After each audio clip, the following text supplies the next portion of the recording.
La seva música està a la xarxa, lliure i gratis. És en Cristian Buenmojo, sense treball fix.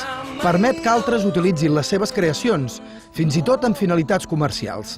A canvi, només l'han de citar. Li estic dient a la gent, hola, estic aquí, faig això, passem una estona junts, no vull els teus 10 euros avui.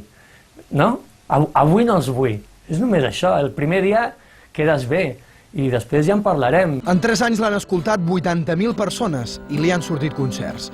Com ell, cada cop són més els artistes que distribueixen les seves obres gratuïtament per donar-se a conèixer. La llicència Creative Commons els permet cedir i controlar els seus drets. Espanya és el país del món on més s'utilitza Creative Commons, una llicència que permet distribuir els continguts d'entrada gratuïtament, tot i que pels creadors que ho utilitzen es tracta d'una inversió. Quitar esa comodidad, ¿no? Ese egoísmo. És la sèrie documental I Love TV, creada per Several Studios sota una llicència de Creative Commons.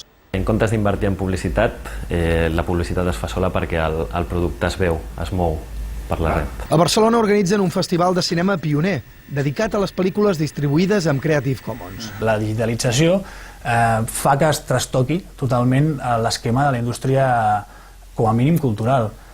Aquí apareix Creative Commons, que és una eina que intenta ser més adaptada, intenta ser més flexible a aquest, se suposa, nou escenari que s'hauria d'estar plantejant, que s'està plantejant. Juan Gómez Jurado va publicar a internet, amb llicència Creative Commons, el seu primer llibre, Espía de Dios, a canvi de la voluntat. En 4 mesos va guanyar 65.000 euros.